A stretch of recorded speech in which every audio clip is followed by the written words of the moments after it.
Ibrahim ni daripada beranak tak sihat.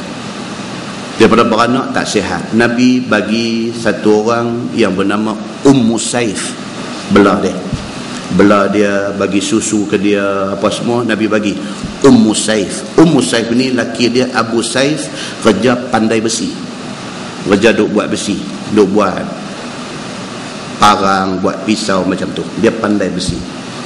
Nabi tengah duduk di masjid, orang mai bagi tahu, kata Ibrahim tenang. Nabi Nabi pegang, Nabi dukung, Nabi sayang anak ni Ibrahim ni, dan Ibrahim mati di pangkuan Nabi. Ni Ibrahim ni. Ibrahim ini berbetulan hari mati dia, hari wafat dia gerhana. Sehingga sebahagian orang pergi kata gerhana ni kerana matinya anak Nabi. Dia jadi macam tu. Maka Nabi SAW perbetulkan benda ini. Nabi kata gerhana tidak berlaku kerana mati sesiapa, tetapi gerhana berlaku kerana tanda kebesaran Allah Subhanahu wa ta'ala.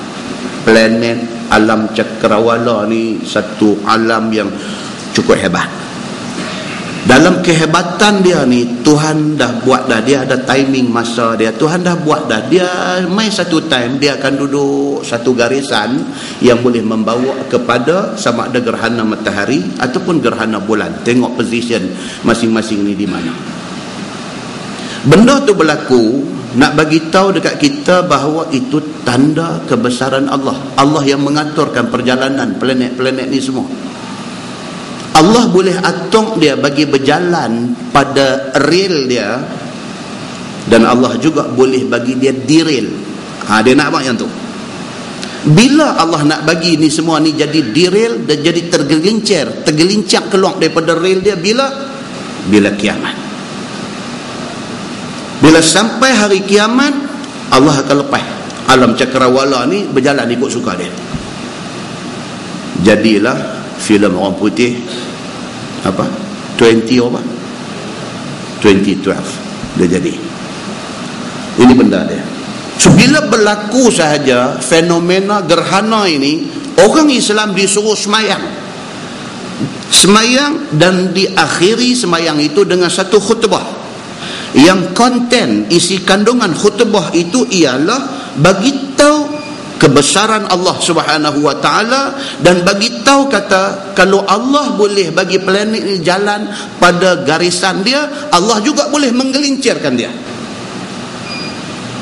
Hari ini Allah tak bagi dia gelincir, kita kena bersyukur kepada Allah kerana kita ada lagi hari untuk mengambil nafas di atas muka bumi ini.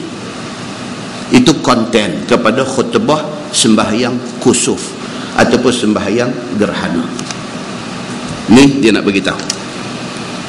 Dia kata maka Nabi SAW sembahyang itu cara dia faqara'a summa raka'a summa qara'a summa raka'a summa qara'a summa raka'a salasa marrat. Itu hadis dia.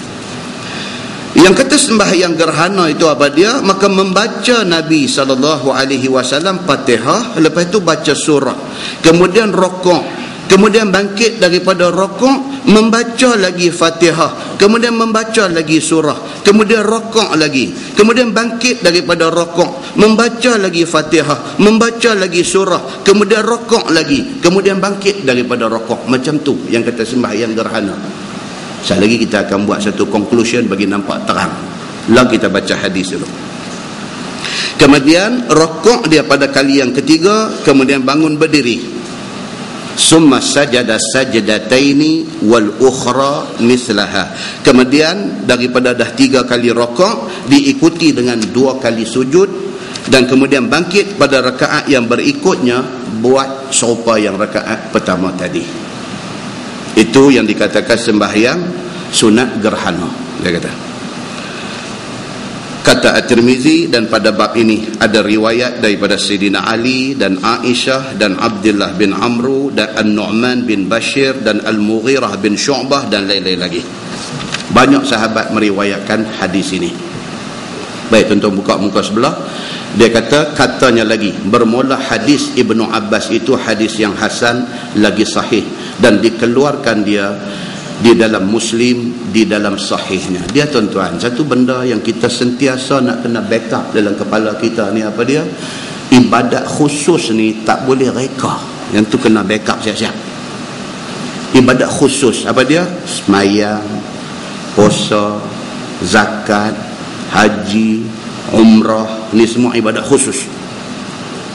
Kita nak buat benda-benda ni jangan memandai. Kita nak buat benda ni tidak ada ruang untuk menunjukkan kreativiti. Tak boleh. Kita kena strictly ikut macam mana yang Nabi bagi tahu.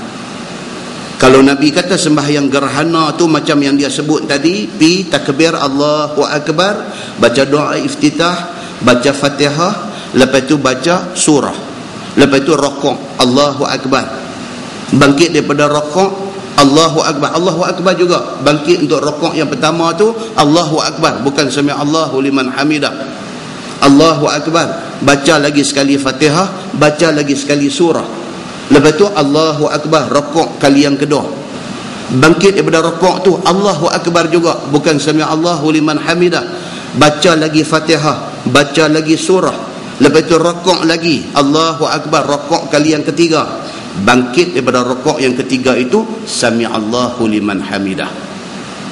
Siapa bagi tahu ni cara ni? Even sebutan bangkit rakaat, dua kali rakaat yang pertama itu sebut dia Allahu Akbar, bukan sami Allahu liman hamidah. Siapa bagi tahu? Nabi bagi tahu dalam hadis dia. Maka macam mana Nabi bagi tahu, macam tu kita kena buat. Kita tak boleh pindah, tidak boleh ubah, apatah lagi nak kata hak Nabi kata tak apa sedap, kita buat hak lebih sedap, tidak boleh. Ini disiplin. Sama macam kita pergi Mekah. Bila kita ada di Mekah sana, bila orang semayang jemaat di Mekah, di mana mereka letak mimbar imam nak berkhutbah ni? Mereka letak tang mana? Kan kita duduk pergi Mekah semayang pergi buat haji, pergi buat umrah, dapat hari jemaat untuk sembahyang di Masjidil Haram, mimbar tu dia letak tang mana? Dia letak di multazam. Dia sembahyang waktu dia boleh ubah-ubah. Zuhur dia duduk balik ni, asar dia pergi duduk tepi balik nu sikit, kadang dia pergi duduk nu bawah bumbung tempat imam duduk sembahyang selalu. Tapi untuk letak mimbar khutbah dia letak di multazam. Multazam ni apa dia tuan-tuan? Di antara bucu Hajar Aswad dengan pintu Kaabah. Tu in between sikit tu, di situ dia panggil multazam.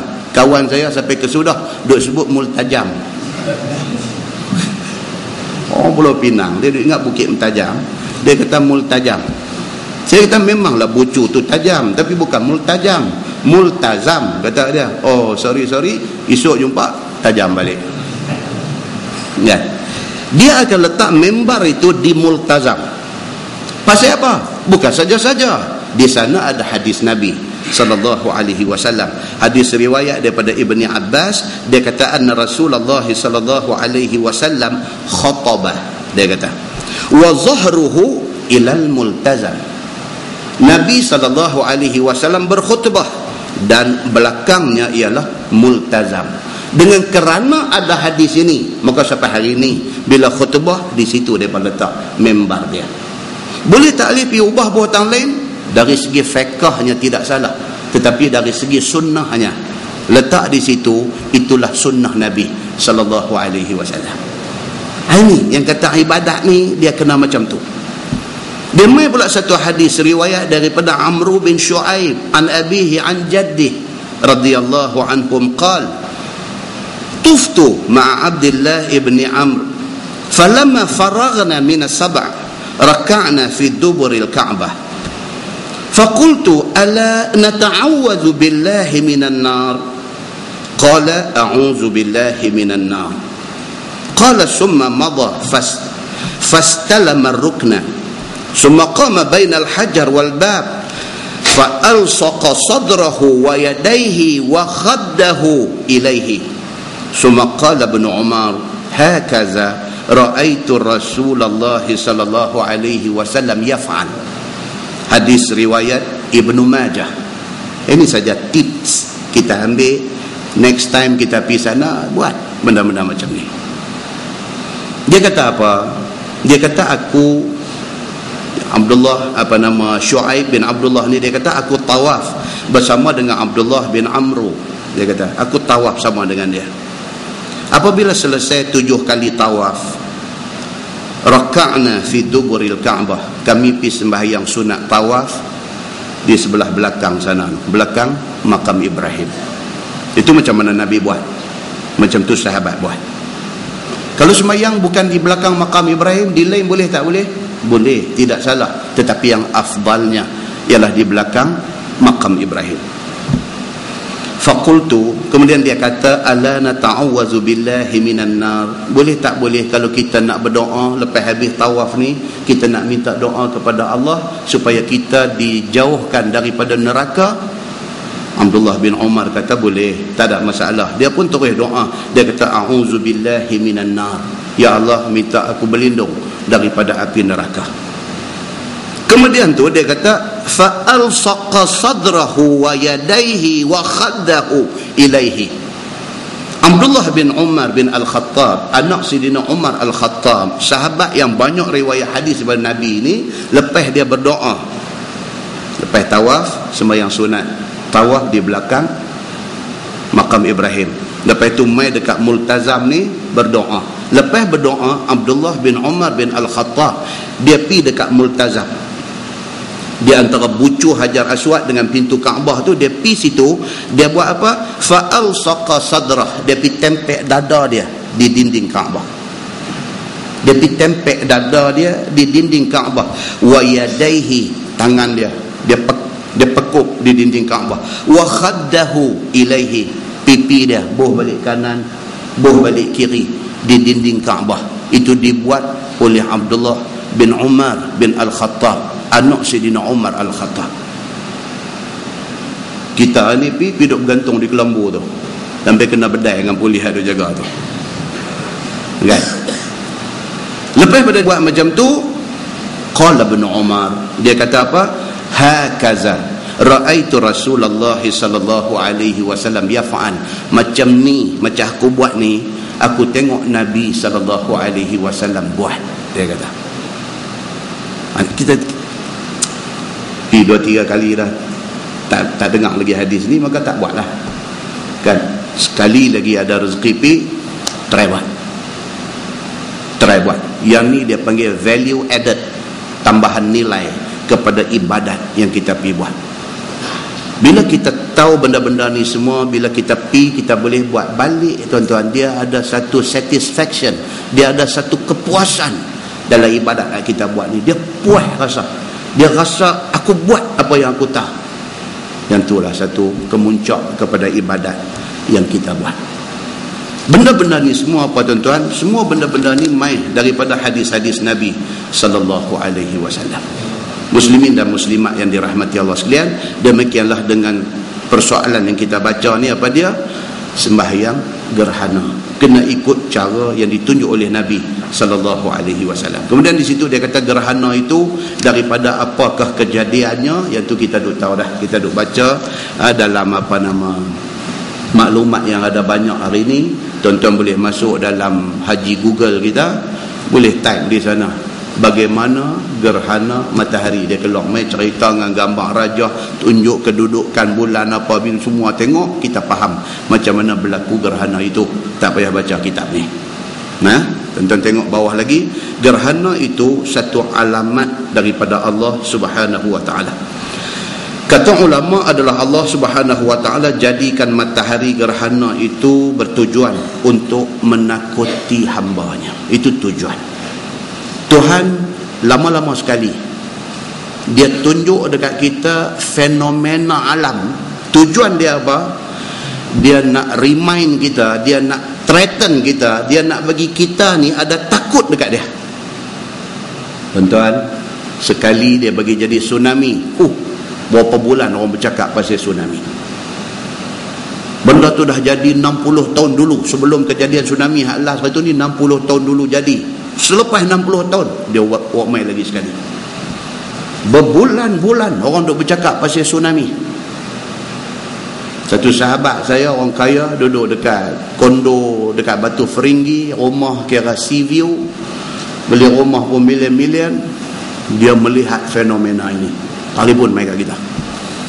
Kalang kabut, bini dia kata, abang mai tengok ni apa, lari pergi dekat balkoni rumah, tengok apa, satu benda yang tak pernah dia tengok.